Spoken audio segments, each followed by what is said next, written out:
واقعہ معراج کی تاریخ اور سال کے متعلق مورخین اور اہل سیر کی آراء مختلف ہیں۔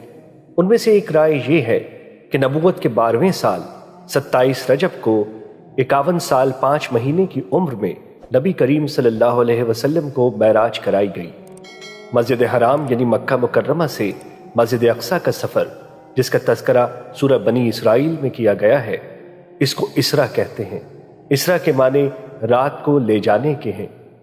ارشاد باری تعالیٰ ہے، سبحان الذي أسرى بعبده ليلا من المسجد الحرام إلى المسجد الأقصى الذي باركنا حوله لنريه من آياتنا إنه هو السميع البصير۔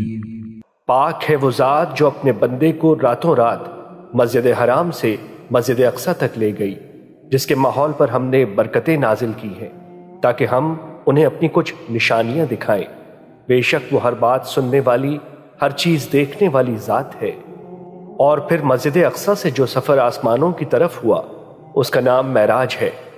حدیث مبارک میں رسول اکرم صلی اللہ علیہ وسلم نے عرج بی یعنی مجھ کو اوپر چڑھایا گیا کا لفظ استعمال فرمایا ہے، اس لیے اس سفر کا نام معراج ہو گیا۔ ارشاد باری تعالیٰ ہے، اے مکے کے باشندو، یہ تمہارے ساتھ رہنے والے صاحب نہ رستہ بھولے ہیں نہ بھٹکے ہیں، اور یہ اپنی خواہش سے کچھ نہیں بولتے۔ یہ تو خالص وحی ہے جو ان کے پاس بھیجی جاتی ہے۔ انہیں ایک ایسے مضبوط طاقت والے فرشتے نے تعلیم دی ہے جو قوت کا حامل ہے۔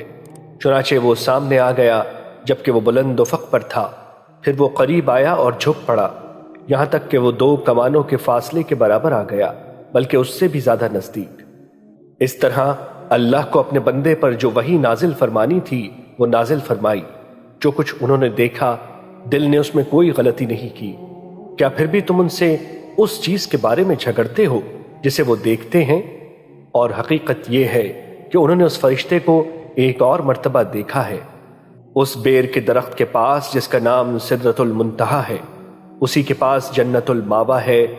اس وقت اس بیر کے درخت پر وہ چیزیں چھائی ہوئی تھیں جو بھی اس پر چھائی ہوئی تھی۔ پیغمبر کی آنکھ نہ تو چکرائی اور نہ حد سے آگے بڑھی۔ سچ تو یہ ہے کہ انہوں نے اپنے پروردگار کی بڑی بڑی نشانیوں میں سے بہت کچھ دیکھا۔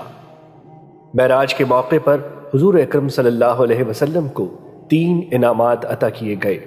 بندے اور رب کے درمیان رابطے اور تعلق کا ذریعہ یعنی نماز عطا کی گئی۔ سورہ بقرہ کی آخری 2 آیات عنایت فرمائی گئیں، اور اللہ رب العزت کی جانب سے یہ اعلان کیا گیا کہ حضور اکرم صلی اللہ علیہ وسلم کی امت کے تمام گناہوں کی معافی ممکن ہے سوائے شرک کے۔